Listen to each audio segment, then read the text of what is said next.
Perdón. Ya están Listo. al aire. Bueno, bienvenidos, bienvenidas, bienvenides todos. Estamos acá en una segunda edición tercera. La primera fue como una introducción a este espacio. Tercer capítulo ya de Al margen de la escena, este espacio de conversación, de diálogo sobre nuestros montajes. Más o menos el espacio queríamos que de cada montaje que vamos a presentar en esta temporada, Enciérrate con la Cuco, se llama nuestra temporada, vamos a sacar los temas principales de cada montaje y analizar también los montajes un poco, aunque bueno, en esta oportunidad no lo hemos visto. En la anterior ya habíamos visto el montaje, pero ahora vamos a hablar, bueno, de las temáticas que podemos extraer y más o menos que bueno, está el director de la obra, Marcos González, y el actor Nicolás Rivera, que es, esto es un unipersonal, así que es un solo actor. Y bueno, también tenemos de invitades, tenemos dos amigues. Por un lado tenemos a Ivo Krasutsky, eh, quien es bachiller en discursos visuales, licenciado en psicología, estudiante de filosofía, y además él tiene un podcast que se llama Primera Voz, que les recomiendo lo busquen en Spotify o en YouTube, porque está bastante bueno. Son entrevistas de diversos temas también ligados a la filosofía y la psicología. Bueno, Ivo está desde Berlín en estos momentos, él es argentino, pero está desde Berlín. Y también tenemos a Bárbara Chipitelli, quien es profesora de filosofía, huertera, lesbiana, y es integrante del Frente Docente Disidente y también activa todo el tema del básquet, juega básquet en plazas y también tiene una colectiva de básquetbol, también está ahí activando con el deporte, a pesar de estos tiempos en que no se puede practicar deporte, pero bueno, ahí estamos. Y la tenemos desde Mar del Plata, así que bueno, les decía recién a las chicas que estamos desde distintas ciudades, la compañía, bueno, los chicos están en La Serena, en Coquimbo, yo acá de Buenos Aires, Mar del Plata, Berlín, así que ahí se nos unió Natalia, también es parte de la compañía. Bueno, así que comenzamos entonces el diálogo. La idea es que podamos conversar. Primero vamos a entender un poquito de qué se trata la obra para poder entender por qué tomamos estos dos temas, que es la verdad y el poder, que son temas bastante complejos y que pueden abarcar un montón, pero bueno, trataremos de bajarlos un poquito. Bueno, ya tenemos el contexto, que es la obra. No sé si, Marcos, ¿me puedes comentar un poquito, hacer una especie de síntesis o de sinopsis de qué se trata este unipersonal y eso, qué es el qué de esta obra, de qué se trata, podríamos decir? Sí, bueno, primero me sumo a las bienvenidas y saludos a cada una de las participantes y los participantes que estamos en este momento. Gracias por estar. Y nada, ya de lleno a lo que nos convoca también. Este es el Discurso del Descargo. Es una obra escrita por Ignacio Cáceres, nuestro director y dramaturgo general en nuestra compañía de teatro. Director general, digo, y dramaturgo. Ocurre con un solo personaje. En este caso está interpretado por Nicolás Rivera, quien está presente también. El personaje es un político que ya ha sido electo en esta versión. Ya fue electo o está electo en este momento y empieza a cuestionar un poco su discurso hacia el público, hacia la gente, hacia la ciudadanía. Y en ese discurso se empieza a cuestionar muchas cosas que están a veces explícitas o implícitas en la sociedad y muchas de ellas la empieza a sacar a la luz. Entonces, ahí empieza ya un juego de esta verdad que tanto la hemos estado nombrando o manoseando también en muchas ocasiones, y empieza desde su rol como ahora un personaje público y político, a mencionar muchas verdades en muchos ámbitos. Y ahí se empieza igual a cuestionar un poco personalmente.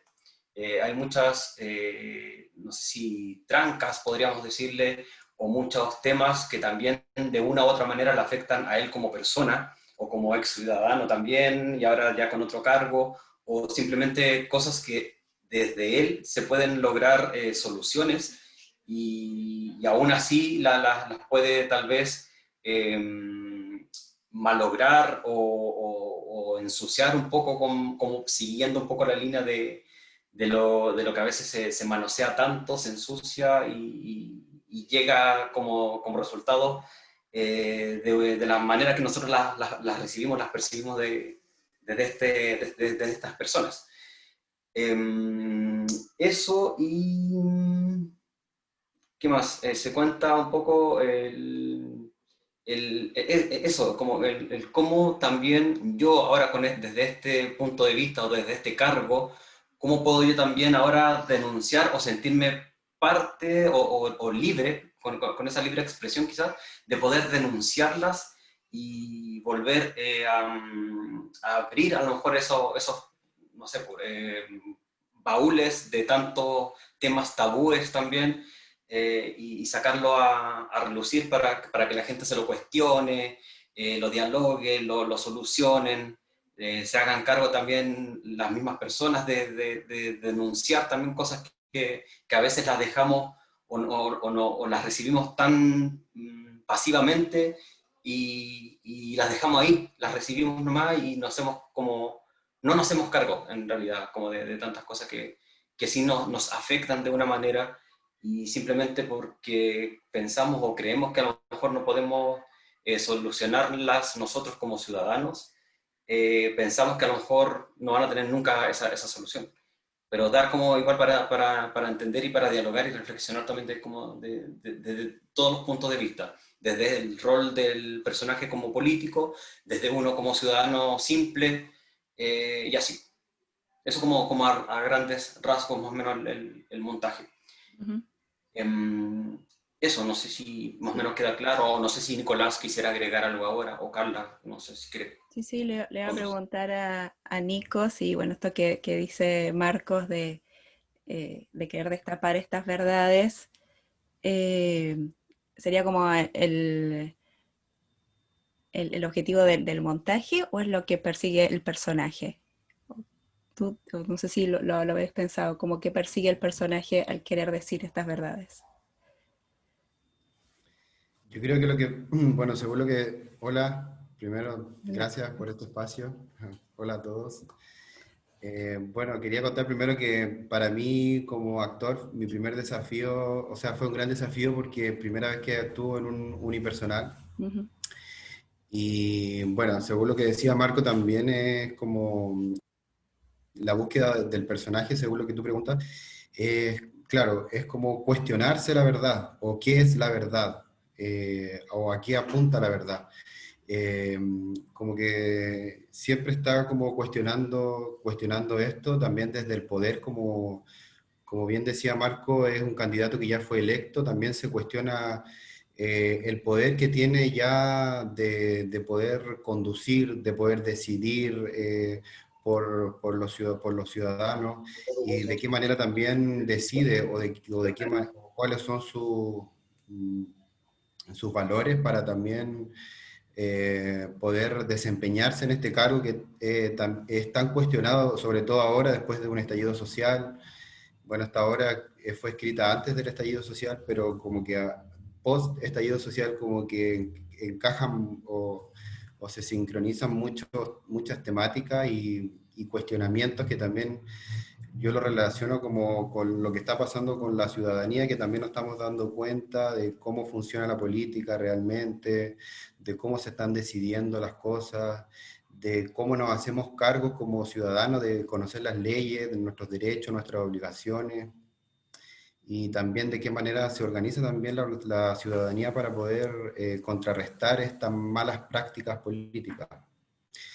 Y eso, para mí igual fue, o sea, fue un gran desafío, pero también fue un gran descargo desde mi rol como actor también, y bueno, con Marcos también, que para él también es su primera dirección. Así que estoy muy contento por el trabajo. Bueno, todavía no vemos el estreno, que es mañana. Estamos ansiosos. Pero creo que fue un trabajo muy de detalle.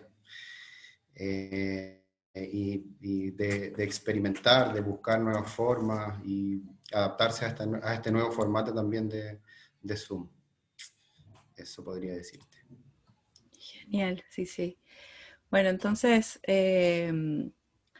a partir, bueno, de lo que dicen los compañeros, la idea era sacar el tema de la verdad, que es el ejercicio que haría este político, y el tema del poder, qué relación tiene con el poder, porque no, él está en una posición que para nosotros evidentemente es de poder, que es la del político que decidiría por nosotros un montón de cosas. Entonces, bueno, hice unas preguntas guía para poder partir esta conversación. Ay, me pegué en la rodilla. Bueno, más allá de empezar por definir qué es la verdad o qué es el poder, porque voy a aventurarme a decir que más o menos lo intuimos, voy a dejar como en suspensión alguna definición que probablemente va a aparecer, me imagino, pero bueno.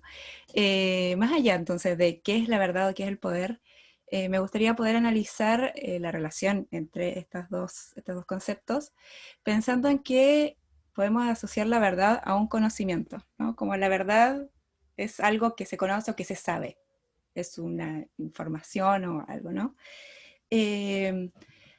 Podemos sostener, hay una frase que se usa mucho que es saber es poder. ¿Podemos sostener hoy en día, o se sigue sosteniendo hoy en día, y de qué forma? No sé, Bárbara, si querés comenzar, si habías pensado algo. Hola, bueno, muchas gracias por la invitación. Sí, había pensado en esta frase que sobre todo como que nos lleva a pensar más en un mundo, en una sociedad más de principios de la modernidad, ¿no? Como esa disponibilidad o ese habilitar a través del saber, a través de cierto conocimiento, habilitar la manipulación o de alguna forma el manejo o el estar disponible de los objetos o de otros sujetos. Yo creo que en cierta medida esto se sostiene porque de alguna forma no es deseable, pero hay como restos siempre de lo propiamente humano planteado en la modernidad, y de esa articulación saber-poder, pero también hay como una insistencia justamente en ir rompiendo con ese tipo de vínculo. Además, como vos decías, es el espacio de poder de un político es algo que, bueno, que se hace evidente por lo jerárquico, por justamente el habilitar la decisión sobre otros, sobre los ciudadanos, por ejemplo, pero de alguna forma estamos hablando también de otro poder, ¿no? Depende cómo concebimos el poder, va a ser la respuesta a esa frase. Y también a mí, como con lecturas o con debates más actuales, pienso en que esa frase saber es poder también nos lleva a pensar, por ejemplo, en el empoderarse, que se utiliza muchas veces en términos como positivos dentro de ciertas luchas, ¿no? Pensar hasta qué punto el empoderarse, el empoderamiento es algo que justamente nos lleva a una subversión o alguna forma de insumisión, ¿no? Si seguimos imbrincades en esa lógica de articulación saber-poder y en esa lógica de justamente de buscar algo como un conocimiento validado, ¿no? Entonces me parece que hay rasgos que no se pueden mantener como rasgos por ahí tal vez capacitistas o que nos llevan a prácticas más del pasado. Pensé más o menos en esa complejidad que aparece. Entonces, hasta ahí después. Sí, no, re bien. No sé, Ivo, ¿qué piensas tú de este capacitismo que nos lleva que plantea Bar, que nos Sí, podría llevar al poder? ¿O qué relación ves tú ahí?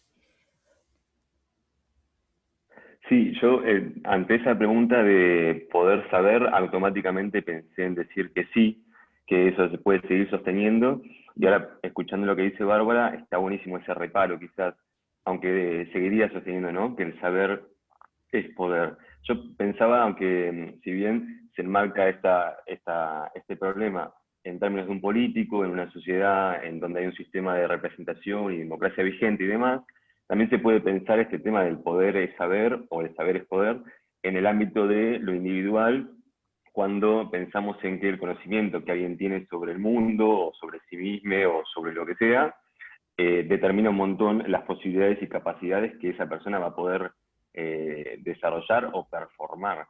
Ahora, este problema de saber poder en el ámbito de lo social y como el poder siendo el ejercicio de la dominación, ahí claramente tenemos esa fórmula más moderna que tiene que ver con el conocimiento. Como habíamos pensado en un momento, las verdades como un compendio de conocimientos autorizados por prácticas de poder. Esa versión, ¿no?, de saber poder es como cierta y es un mecanismo que funciona en las sociedades cuando uno piensa en las cuestiones de poder, como es el ejercicio del poder para un político. Entonces me parece muy, muy copada la idea de la obra y la invitación a que un funcionario que detenta poder piense el uso de su discurso y la verdad en eso. Y acá es como cuando se une de manera genial, para mí, en las ideas de Foucault, cuando trata este tema, cuando se une la política, ¿no?, con la ética, o sea, con la conducta de cada uno, y esta cosa necesaria que es, que por lo menos planteaba él, que para la función pública, el repensar la relación del individuo con la sociedad es clave. Y me parece que para pensar cualquier cosa respecto del saber y el poder, pensar esta relación del individuo que cada uno de nosotros tiene con nuestra sociedad, con nuestro grupo, con nuestra región, con nuestro planeta, me parece que es una clave que puede ayudar más a que el problema sea en base, o que se vaya más del lado de lo que Bárbara estaba diciendo sobre que las prácticas de conocimiento, que conllevan conocimiento, lleven a algo que no sea solo dominación, sino también algo de subordinación o insurrección, ¿no?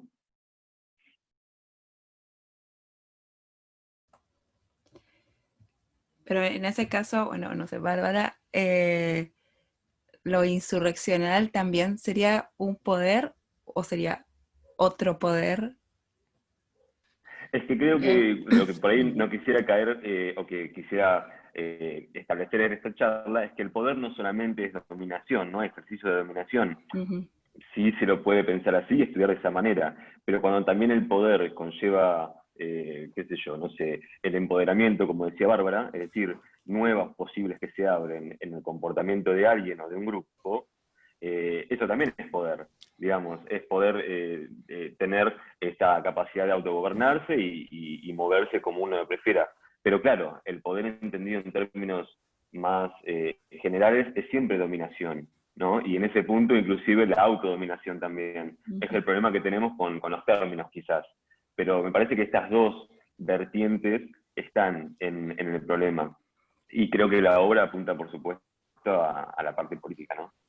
Claro. Sí, yo pensaba, por ejemplo, con respecto a lo que decía Ivo recién, yo en realidad, cuando planteaba esa pregunta de pensar el empoderamiento, a mí no me gusta la palabra empoderamiento, por eso la ponía como en cuestión, como algo que también sigue como aferrándose a esta noción que tal vez hay que dejar un poco atrás de poder, ¿no? Como algo localizable, como algo, por ejemplo, en la obra hay cierta ironía, ¿no? También, o sea, hay cierta desestabilización, parece ser. O sea, bueno, no la vimos, pero Pero digo, sí, va por ahí. claro, es localizable, porque bueno, es un político, entonces es un actor político que ya tiene como una cierta legitimidad, legitimación social, jerárquica, pero de alguna forma si nos vamos, por ejemplo, a lo que plantea Ivo con respecto al poder Foucaultiano, que es como que en realidad de alguna forma es condición de posibilidad del sujeto.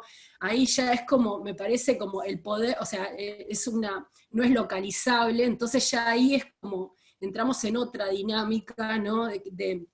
Justamente de pensar como algo fundacional en el sujeto que tiene que ver con el juego del poder. Entonces ya el sujeto quedaría como, de alguna forma cambia totalmente la perspectiva, y ya no podemos hablar de, bueno, quién se empodera y quién lucha contra fuerzas externas que son otro poder dominante, dominado, ¿no? Esto no había pasado yo en la intervención anterior a esta concepción, pero bueno, va por ahí, como que tampoco me va esa idea de empoderarse, ¿no?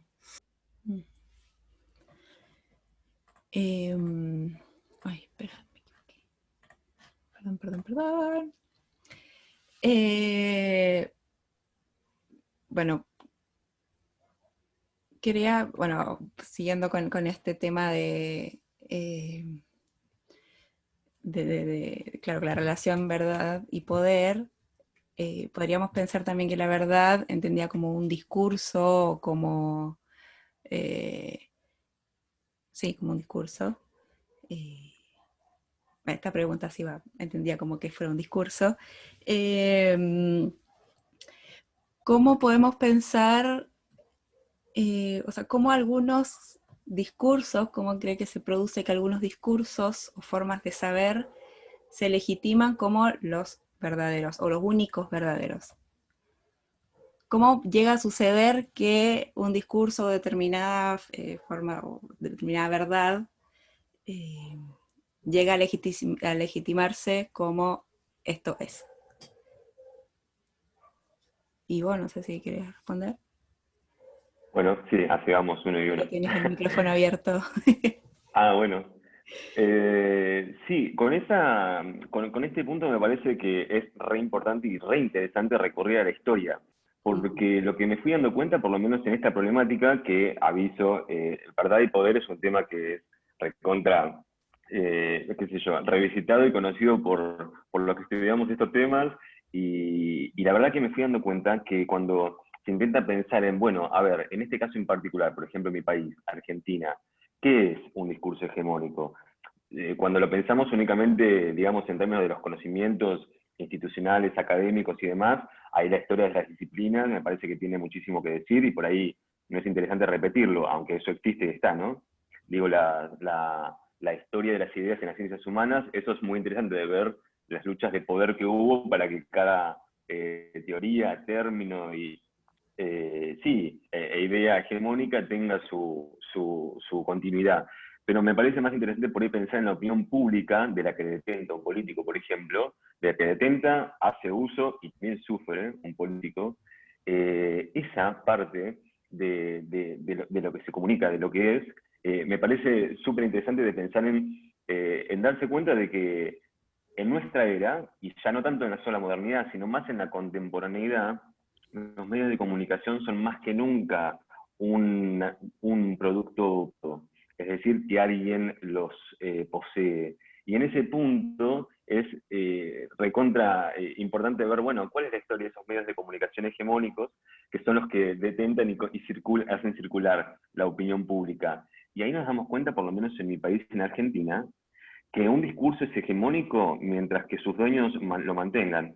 Es decir, hay algo muy concreto y material que ya es bien regional en cada caso, pero quizás estructuralmente se pueda leer, de que la propiedad privada y los medios de comunicación generan la hegemonía. Y quizás después pensar en qué idea es más válida que otra, cuál es mejor que otra, quizás sea una pérdida de tiempo, porque quizás me parece que la historia concreta, incluso hasta historia económica del país, permite entender un montón sobre la ideología, quizás más que el estudio de la ideología. Sí, totalmente. Y me parece como re importante lo que dijiste, como los medios materiales, no es solo un discurso.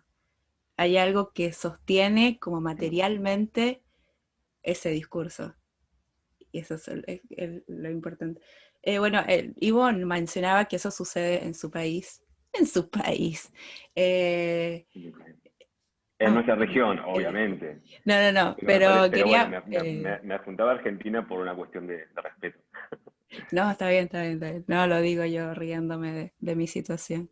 Eh, Sí, creo que en todos los países de nuestra región más o menos se sí. puede decir algo parecidísimo, ¿no? Sí, eso te iba a preguntar, Marcos, ¿tú cómo lo ves, al menos en Chile, cómo se da esa relación de quienes tienen el poder de los medios de comunicación o de poder instaurar su discurso, su verdad, de manera masiva o de manera más potente? ¿Cómo lo ves en Chile?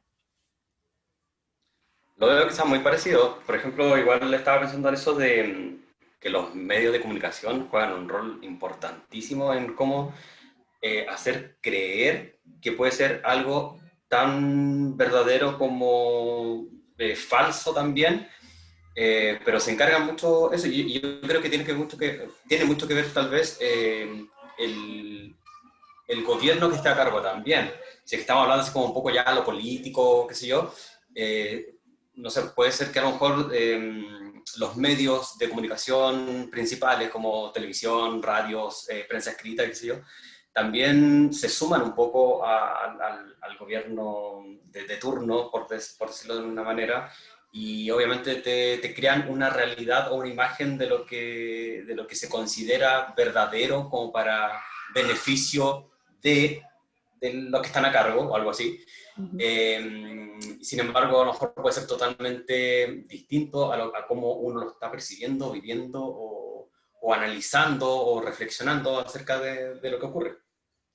Algo interesante que tiene también este personaje, que, por ejemplo, se define que no tiene ningún partido político, no limita con ninguno.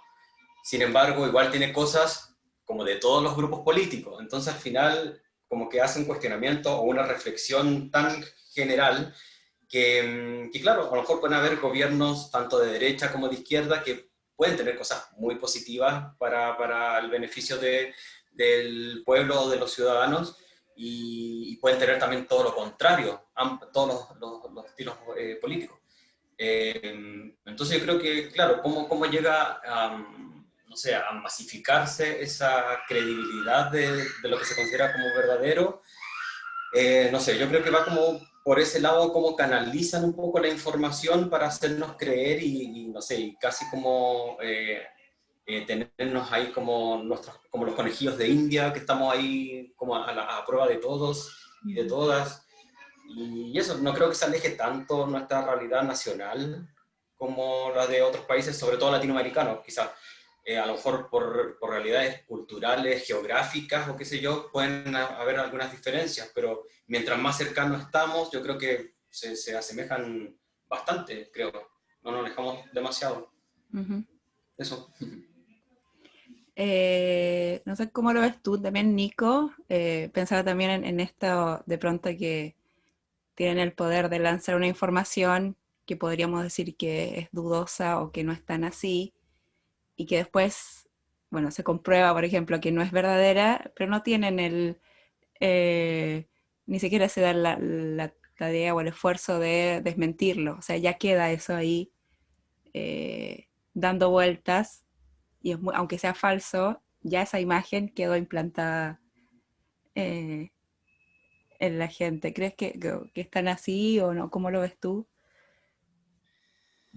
Yo veo como que el personaje lo que critica en el fondo es como que la política entera está sucia, sea de derecha, de izquierda, de centro, es como que se perdió la credibilidad o la verdad en cuanto Ujú. a la ciudadanía en creer, por lo mismo el hecho de que vemos acá en Chile que antes que los ciudadanos no van mucho a votar, no se involucran mucho en la política, y creo que es por lo mismo, porque hay como una decepción o una falta de verdad, una incredibilidad al sector político.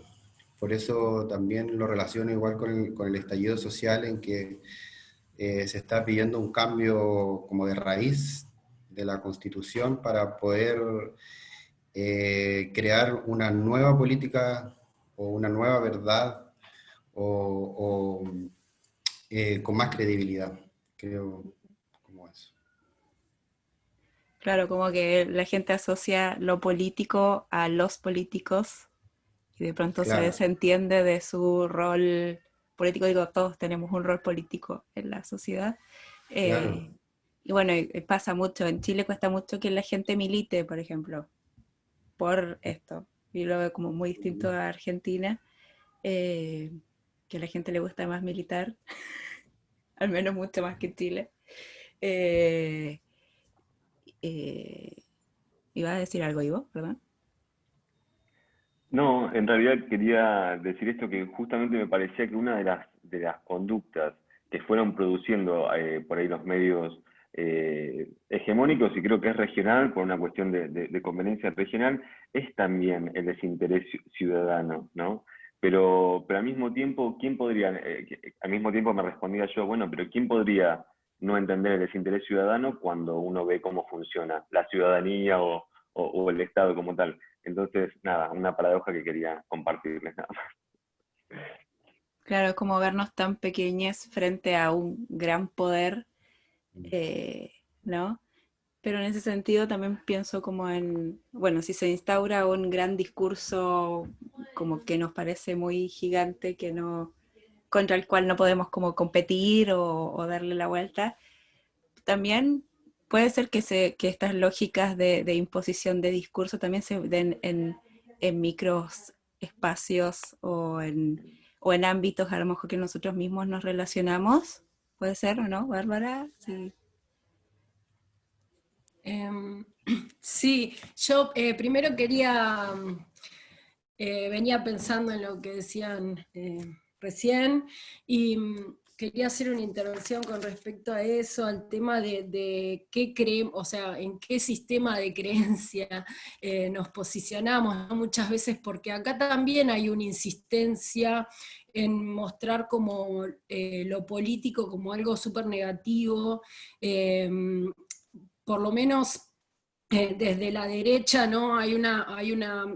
O sea, una deslegitimación total o sea, en realidad, bueno, justo no es la palabra, me parece, pero bueno, como que no podemos, no se puede hablar tanto en términos políticos como siempre, porque si no, no sé, enseguida hay una crítica al asumirse políticas en un montón de aspectos, ¿no? Lo que enunciamos de alguna forma todo discurso es político, y esa despolitización de los discursos justamente tiene que ver con justamente con los medios, con la insistencia de los medios, de derecha sobre todo, y en relación a eso ya hay esta cuestión que nombraba Nicolás, y no sé si Marcos también, de hacer creer, ¿no? Hacer creer, y como de alguna forma como unidireccional, pareciera,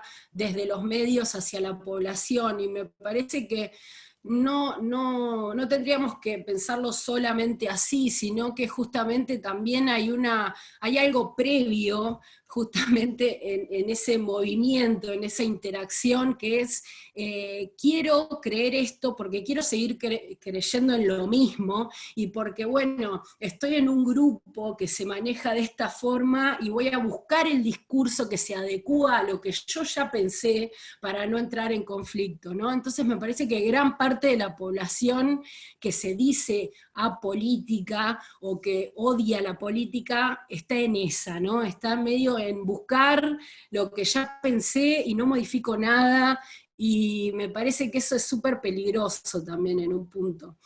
seguir en ese sistema de creencias. Y después sí, con respecto a lo que decía Car, me parece que esto se replica en un montón de ámbitos, por eso también me parecía interesante mostrar los diferentes ámbitos en los que, por ejemplo, yo participo y seguramente ustedes también. Lo que pasa que acá se muestra también mucho el ámbito del teatro, pero bueno, justamente tenemos un montón de espacios en los que intervenimos y en los que podemos ver cómo se cómo se vinculan las personas en relación a lo que se autoriza como cierto, en relación a las reglas, por ejemplo, en el caso del básquet, ¿no? ¿Se puede inventar reglas? ¿No se puede? ¿Qué pasa? ¿Cuál es el riesgo? ¿Cómo plantear un desafío ahí? ¿Cómo jugar de otra manera? En el caso de la huerta también, ¿no? Por ejemplo, hago una huerta, ¿cómo intervengo?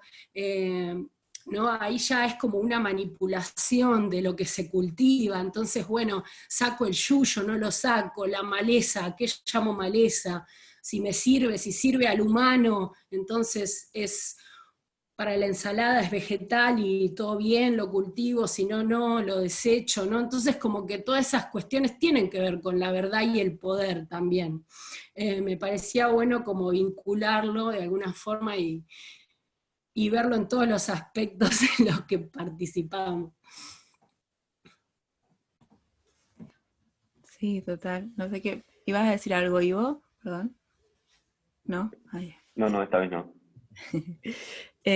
No, sí, totalmente. O sea, en el fondo como a ese poder de decisión sobre ciertas cosas a partir de lo que creemos que deben ser las cosas. Bueno, pasando a otro punto, bueno, no, todos tienen que ver con todo, pero bueno. Quería, bueno, volver un poco al personaje. Para el personaje pareciera que tiene una urgencia, aunque no sé, no estoy totalmente segura, no sé si cómo lo habrán tratado Marcos y Nicolás, como que tiene esa urgencia o ese deseo de pronto de querer decir la verdad. Como casi como que fuera una locura lo que está diciendo. Porque no es que dice verdades tampoco así como, oh, el mundo es muy injusto, esto no debería ser así, es como las verdades que dice son algunas bastante duras, y como que dice, bueno, sí, qué sé yo, el mundo funciona así y ya está. Bueno, no quiero dar spoilers, así que, pero...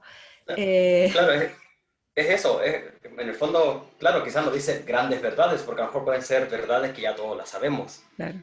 pero ese sarcasmo o esa, no alcanza a ser quizás sátira, pero sí es un sarcasmo el que se usa, que al fin y al cabo se toma desde otro punto de vista la temática en sí, o la gravedad. Se puede hablar de un tema muy grave, pero de la manera en cómo se está contando, claro, uno dice, sí, eso sucede, o eso sucedió, o sucedía, o está sucediendo ahora.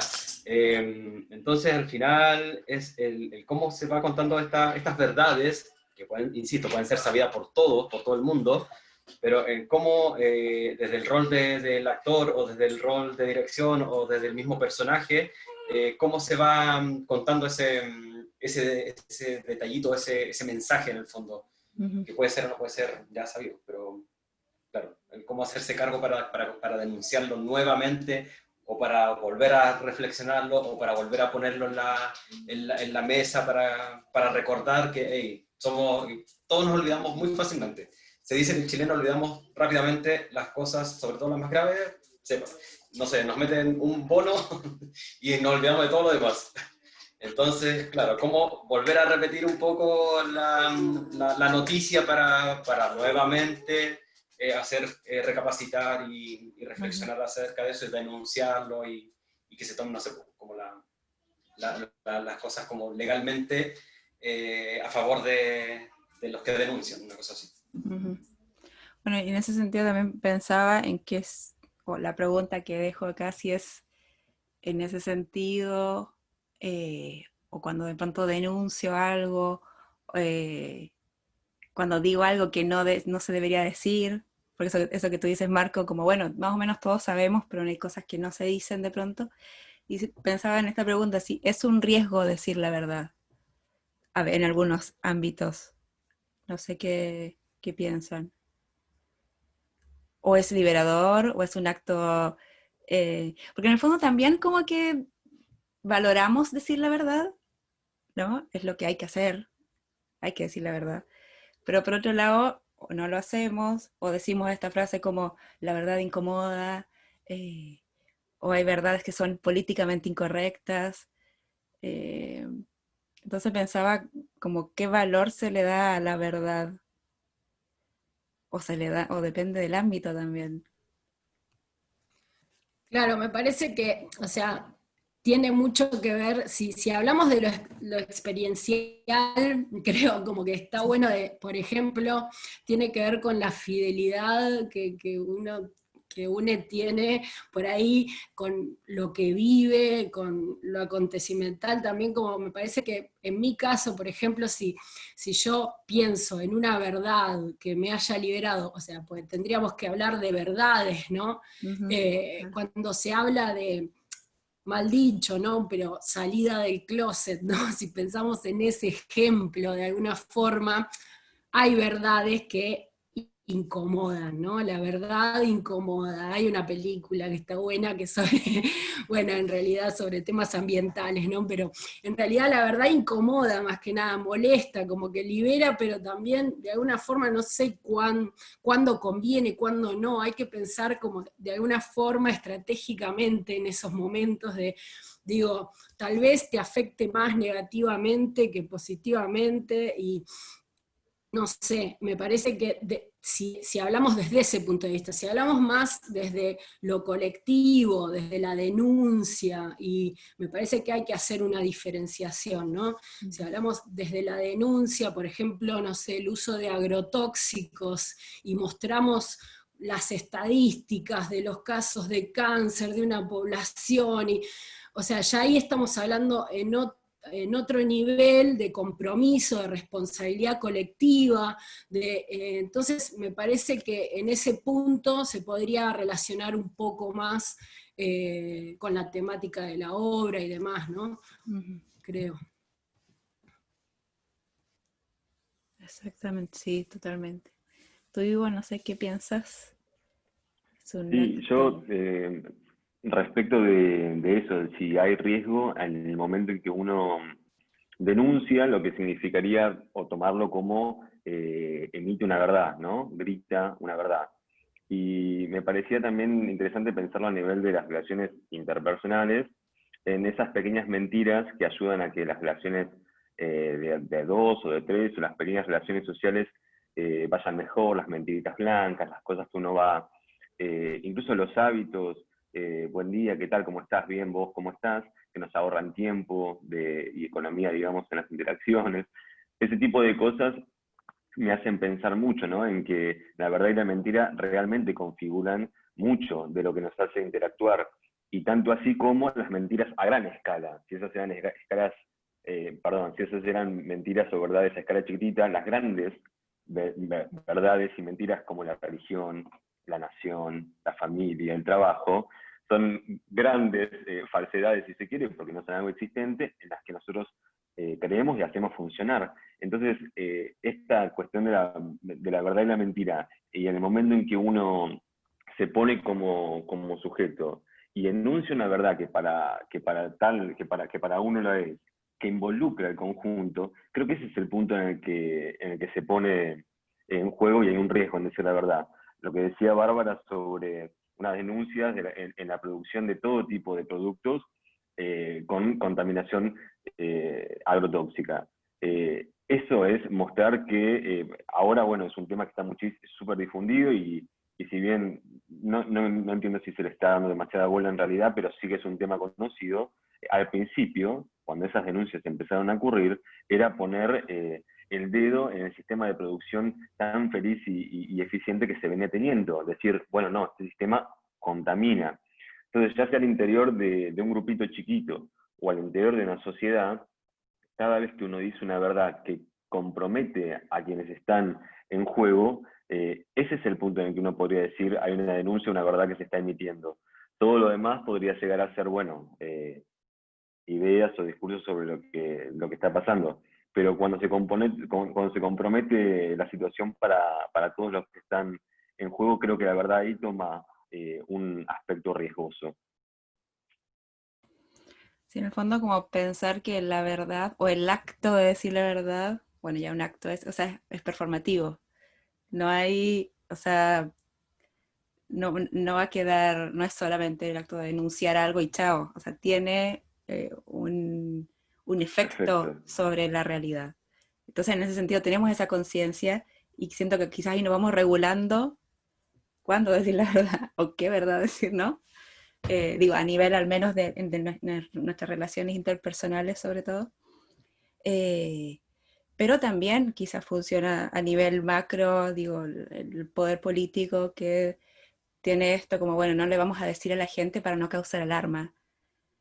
Es como, ¿qué distinto sería, me pregunto, que si nos dijeran de los dos países que lo veo, que el presidente dijera, ¿saben qué? Sí, esto está descontrolado con respecto a la pandemia, eh, está descontrolado, está todo mal, por favor, de verdad no salga. En vez de decir, lo tenemos todo bajo control, está súper bien, está todo funcionando, no estamos colapsando. Como que pienso en esa, también hay un juego de qué efecto qué efectos tienen decir una cosa sobre otra. Y algo más iba a decir y me olvidé. Pero ya me acordé, ya me acordé. Con respecto, bueno, volviendo al tema de que la verdad es un saber, pienso en cómo ese saber eh, de verdad puede ser algo que tenga poder o no. Digo, como sabemos un montón de cosas de los agrotóxicos, no sé, ¿qué poder tiene eso, saber eso, si sigue ocurriendo? ¿O qué poder se generó por ejemplo, en el estallido social? ¿Sabíamos algo? ¿Fue el tema de saber algo? Que ya lo sabíamos de hace miles de años. ¿Qué, qué se generó ahí? ¿O qué operó en que el acto de la estallido social fuera algo poderoso? ¿En saber algo o en otra? No sé, me lo pregunto. No sé si Nico, Marcos o alguien de lo que está viendo quisiera responder. Yo creo que las nuevas generaciones como que son las que traen más verdad, como que traen la verdad ahí, que no se puede contra la verdad, porque, bueno, nosotros somos un poco hijos de la dictadura, nuestros padres sufrieron y, o sea, vivieron esta etapa y nosotros, nuestro crecimiento, nuestro desarrollo personal igual fue en base al miedo, en base a no como cuestionar la verdad, la supuesta verdad.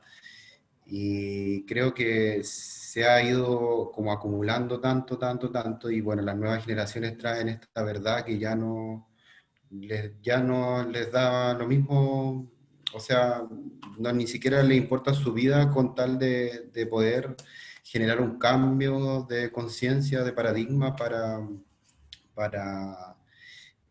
vivir con la verdad y vivir dignamente también, que yo creo que también es parte de la verdad de cada uno. Claro, Creo, o como, sea, a veces creo que yo pienso que puede ser como un gatillante o lo que generó también este estallido social acá en Chile. ujú. Claro, como algo que ya no sé, un discurso o una forma de vivir, o no sé, que ya no se sostiene. Yo siento mucho, o sea, ya nuestra generación, medio que, no sé, claro, un despertar colectivo, dice Nata. Claro, hay como empezar a ver el futuro, intentar vislumbrar el futuro y ver que, no sé, no vamos a tener pensiones, muchos de nosotros que no podemos acceder a una casa, a salud, a un montón de cosas. Y las generaciones más jóvenes vienen peor. Y es esto, como de, claro, no tener nada que perder y todo que ganar, o qué sé yo. Bueno, ya estamos, la idea es nunca pasarnos de 1 hora, era nuestra consigna. Pero bueno, para ir cerrando, como ya hemos mencionado bastante, nosotros vamos a vivir un proceso de plebiscito, un proceso constituyente. El 25 de octubre vamos a ir a votar, aprueba, aprueba, aprueba. Vamos a decidir si, bueno, le cuento a mis amigos, bueno, que imagino ya saben, bueno, vamos a decidir si vamos a cambiar la constitución actual que tenemos, que es la constitución de Pinochet, que se hizo en dictadura en el año 1980 y que todavía rige en nuestro país. ¿Qué creen? O sea, vuelvo quizás sobre la misma pregunta, como ¿qué poder operó ahí para poder quebrar ese claro, este poder político que nos dice no se puede cambiar la Constitución? ¿Qué presión, o qué pueden ver ahí, qué presión se genera desde la gente para que finalmente suceda? O sea, en esta relación, saber poder, como insisto un poquito, ¿es necesario como haber sabido algo o qué es lo que se entrama y o se articula en ese tipo de presiones que generan este poder o este contrapoder que pueda destrabar eh,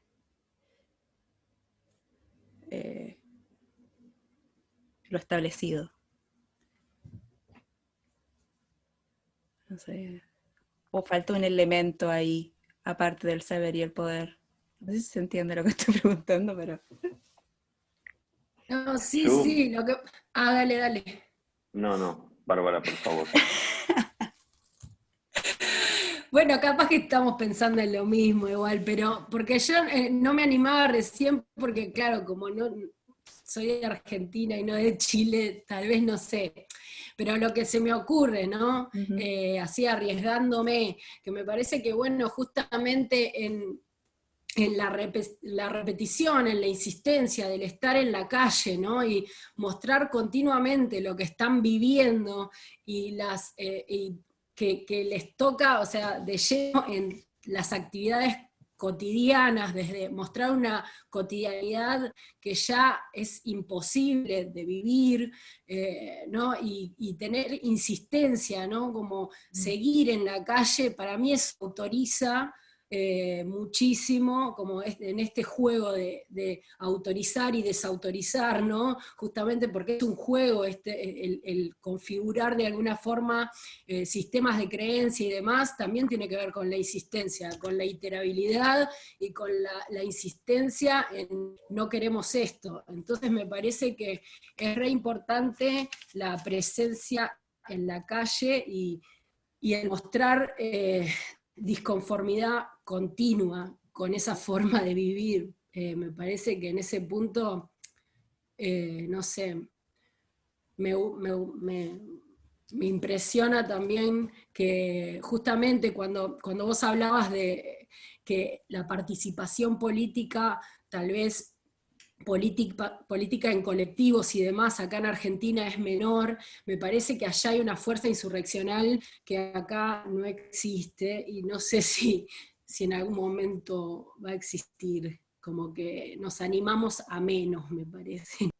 Es que sí, por eso decía que yo siento que acá la gente participa más, como que milita en su espacio, pero no hay un descontento, de pronto un descontento unificado que tenga esa potencia.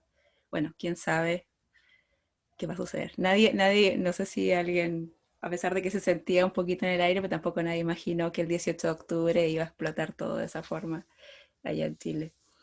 No sé qué pensabas tú, Ivo. Bueno, lo mismo que decía Bárbara sobre sentirme un poco ajeno a la situación y sin embargo encontrar otro de estos momentos de la historia o sí, de la historia reciente en los que no entiendo cómo sucede algo y me quedo impresionado por ese no entender, ¿no? Porque digo, ¿qué lleva a, me parece que tiene que ver con manifestaciones estudiantiles en su principio, que van escalando en su número y masividad hasta que sea un incidente de violencia y creo que muerte también, y se desencadena ahí mayor apoyo de la población.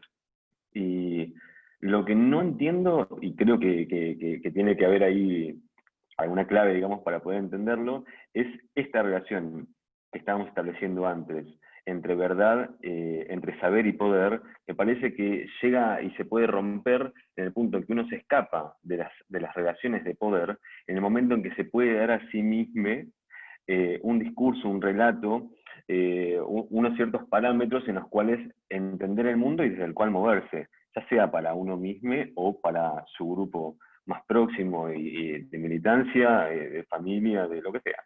Me parece que el momento en que uno puede hacer eso es que consigue escaparse de lo que es solamente poder y resistencia, ¿no?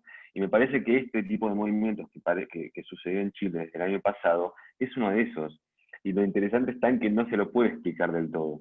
Creo que nadie podría, obviamente que hay todo lo que estaban diciendo de una acumulación de algo que me resulta también ajeno de entender, que es una acumulación de algo silenciado, pero súper concreto en el momento en que lo están expresando ahora mismo, ¿no? Eso que viene de hace tanto acumulado es más real que nada y sin embargo no sé si era una verdad establecida. Esa diferencia me parece alucinante y creo que esa diferencia es la que está provocando tanta convulsión y movimiento, que es lo más interesante, ¿no? Sí, totalmente. Creo que eso es como clave, que se quiebra la relación de poder. Como que lo que se dice mucho en Chile es como hay algo que no vuelve atrás. O sea, ahora se dice con todo, sino para qué. No se dice así, pero bueno, para que lo entiendan. Con todo, sino para qué. Eh, Muy bueno. es como, bueno, es a todo o nada, porque aquí hay algo que se quebró y que hay que aprovecharlo y que no hay vuelta atrás. Se quebró esa relación de poder, ese respeto quizás por esa. Bueno, no sé si hay alguna pregunta por ahí.